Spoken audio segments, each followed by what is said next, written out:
आगे बढ़ाने के लिए अपनी जिंदगी भी समर्पित की है। बहुजन समाज पार्टी के अध्यक्ष एवं उत्तर प्रदेश की पूर्व मुख्यमंत्री मायावती का आज 67वां जन्मदिन है। राज्य के मुख्यमंत्री योगी आदित्यनाथ और राज्य के मुख्य विपक्षी दल समाजवादी पार्टी के अध्यक्ष अखिलेश यादव समेत कई मुख्य नेताओं ने उन्हें बधाई दी और उनके उत्तम स्वास्थ्य की कामना की। बहन जी के टीचर बनने से सीएम बनने तक का सफर बेहद दिलचस्प है। मान्यवर श्री कांशीराम जी आदि की मानवतावादी सोच व मूवमेंट को ध्यान में रखकर तथा जिनके बताए हुए रास्तों पर चलकर ही मैंने उनकी सोच व मूवमेंट को आगे बढ़ाने के लिए अपनी जिंदगी भी समर्पित की है। तो आज बहन जी का जन्मदिन है। मायावती का वामसेफ की कार्यकर्ता से लेकर बसपा सुप्रीमो बनने का सफर बड़ा ही दिलचस्प है। मायावती की आत्मकथा बहन जी लिखने वाले अजय बोस ने अपनी किताब में ऐसी कई कहानियों का जिक्र किया है। पेश है यह खास रिपोर्ट। मान्यवर श्री कांशीराम जी आदि की मानवतावादी सोच व मूवमेंट को ध्यान में रखकर तथा जिनके बताए हुए रास्तों पर चलकर ही मैंने उनकी सोच व मूवमेंट को आगे बढ़ाने के लिए अपनी जिंदगी भी समर्पित की है।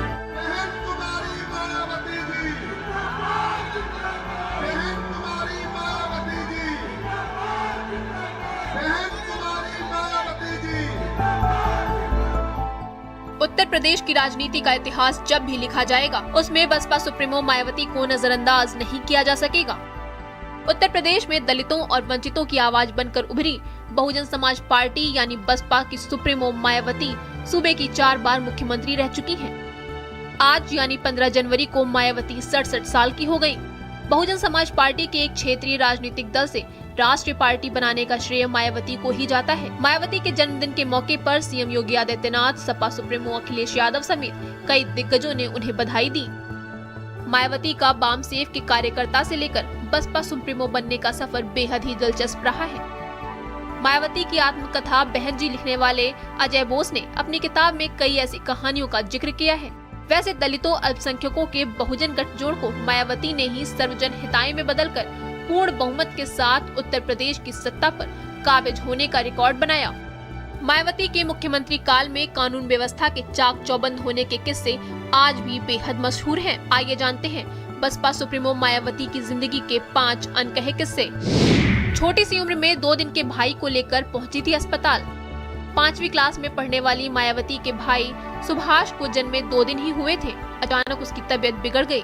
उस समय पिता प्रभुदयाल किसी काम के चलते बाहर गए हुए थे और मां इस स्थिति में नहीं थी कि बेटे को अस्पताल पहुंचाएं। सबसे पास का सरकारी अस्पताल 7 किलोमीटर दूर था।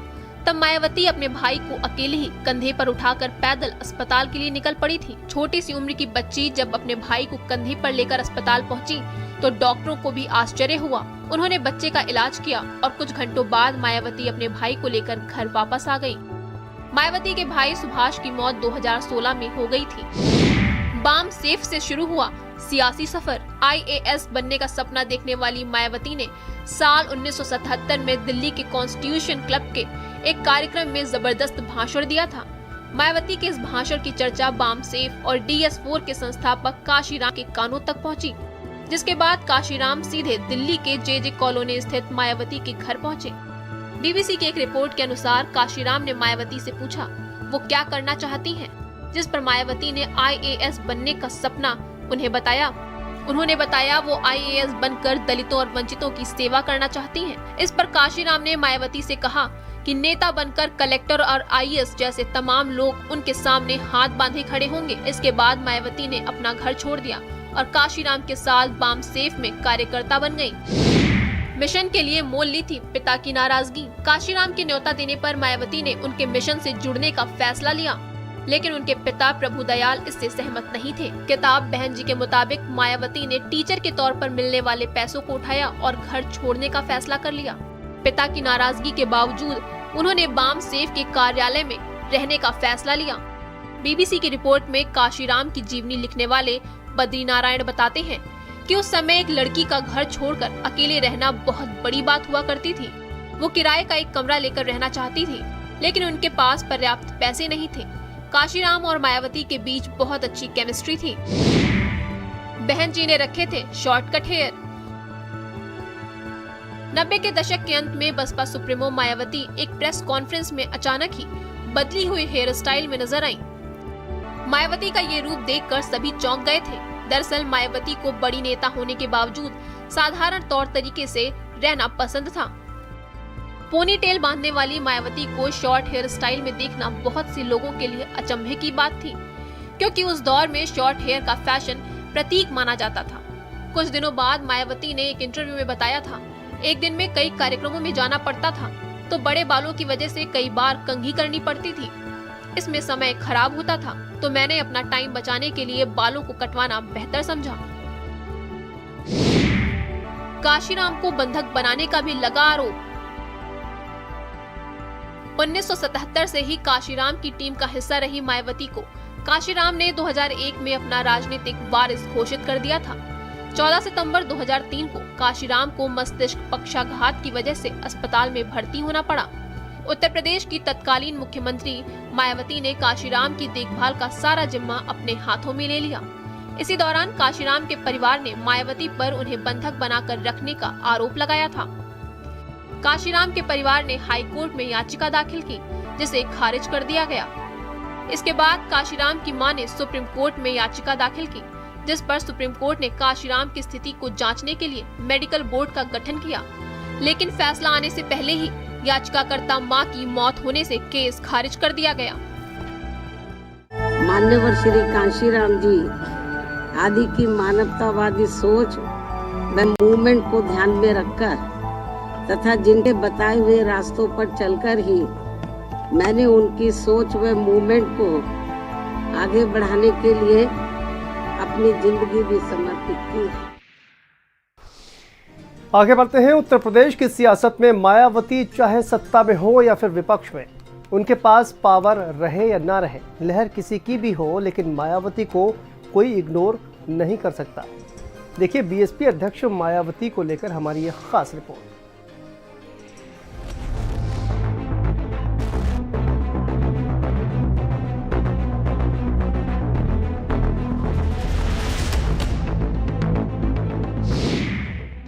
बहन जी, पूरा नाम मायावती नैना कुमारी, जन्म 15 जनवरी 1956, परिवार पिता प्रभुदयाल, माता रामरती, 6 भाई और 2 बहनें।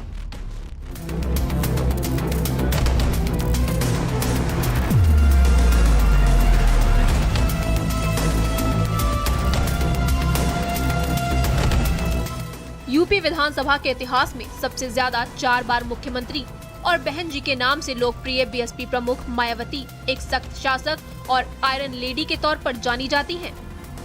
इसी शक्ति की वजह से कानून का राज स्थापित करने के लिए उनकी काफी तारीफ भी की जाती है, जिन्हें कुछ लोग तानाशाह कहकर भी आलोचना करते हैं।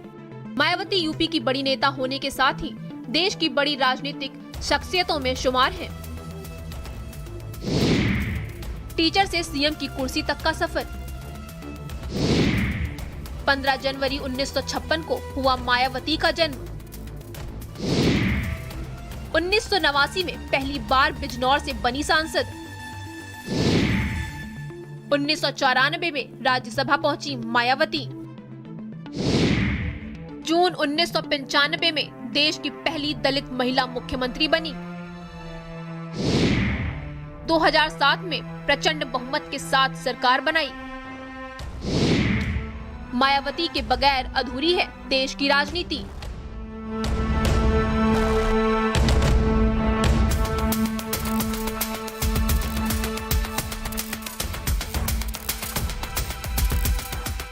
मायावती को राजनीति में आने से पहले अपने घर से भी विरोध का सामना करना पड़ा था। हालांकि उनके पिता बाबा साहब भीमराव अम्बेडकर के अनुयायी थे, लेकिन जब 1984 में बीएसपी बनने पर मायावती सक्रिय रूप से राजनीति में उतरी तो पिता ने कहा कि अगर तुम्हें काशीराम का साथ नहीं छोड़ा तो परिवार से अलग कर दिया जाएगा।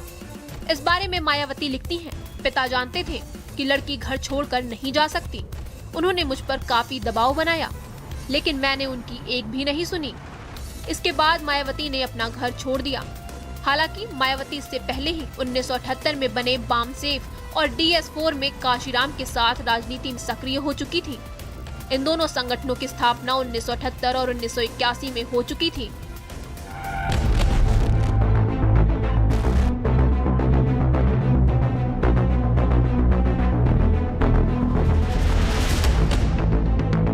राजनीति में आने के बाद मायावती का जो सफर शुरू हुआ तो फिर आगे ही बढ़ता गया। बीएसपी में काशीराम के रहते ही उन्होंने टॉप पोजीशन हासिल कर ली थी। हालांकि पार्टी के भीतर उनके समानांतर नेताओं ने उनका काफी विरोध भी किया, लेकिन वो सभी पीछे छूट गए और मायावती आगे बढ़ती गईं। दीनानाथ भास्कर, RK चौधरी, राज बहादुर, मसूद अहमद ऐसे कई शुरुआती नेता थे जिन्होंने मायावती का जमकर विरोध किया। इनके अलावा बाबू सिंह कुशवाहा, दद्दू प्रसाद और अब स्वामी प्रसाद मौर्य सहित कई कार्डर बेस नेताओं ने बीएसपी छोड़ दी या उन्हें निकाल दिया गया। सच यह है कि मायावती का विरोध करने वाले राजनीतिक तौर पर आगे नहीं बढ़ सके। इसी से मायावती का कद और भी बढ़ता गया।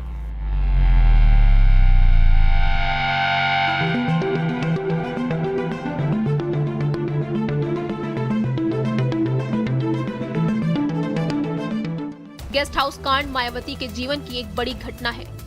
वह उनके लिए एक डरावनी याद भी हो सकती है, लेकिन उसका दूसरा पहलू यह है कि उसके बाद ही मायावती पहली बार यूपी की सीएम बनी। यूपी में 1993 में सपा और बीएसपी गठबंधन की सरकार बनी। उसमें मुलायम सिंह यादव मुख्यमंत्री थे। 1995 में बीएसपी ने समर्थन वापसी का ऐलान कर दिया और 2 जून को लखनऊ के सरकारी गेस्ट हाउस में विधायकों की बैठक बुलाई, जिसमें मायावती भी मौजूद रही। उसी दौरान वहां सपा नेताओं ने गेस्ट हाउस को घेर लिया और बीएसपी विधायकों पर हमला बोल दिया। बाद में बीजेपी कार्यकर्ताओं ने वहां पहुंचकर मायावती का समर्थन किया। उसी दिन बीजेपी ने भी बीएसपी को समर्थन देने का ऐलान कर दिया। अगले दिन बीजेपी के समर्थन से मायावती यूपी की सीएम बन गयी।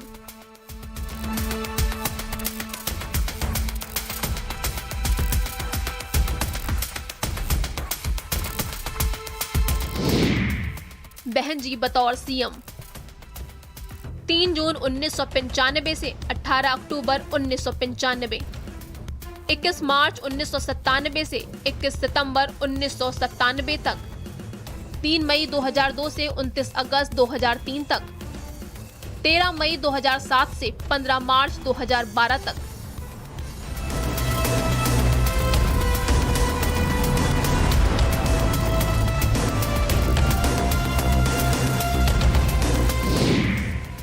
बहन जी ने बनाए कई कीर्तिमान। यूपी में सबसे ज्यादा 4 बार की मुख्यमंत्री रही मायावती। प्रदेश की विधानसभा के इतिहास में पूरे कार्यकाल तक सीएम रही। देश की पहली दलित महिला मुख्यमंत्री बनने का गौरव।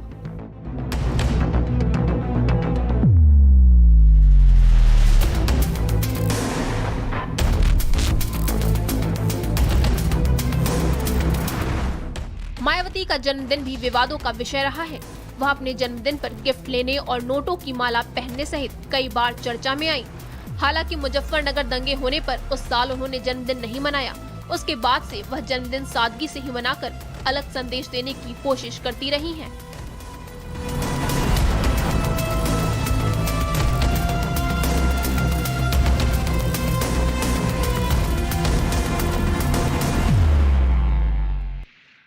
मान्यवर श्री कांशीराम जी आदि की मानवतावादी सोच व मूवमेंट को ध्यान में रखकर तथा जिनके बताए हुए रास्तों पर चलकर ही मैंने उनकी सोच व मूवमेंट को आगे बढ़ाने के लिए अपनी जिंदगी भी समर्पित की है।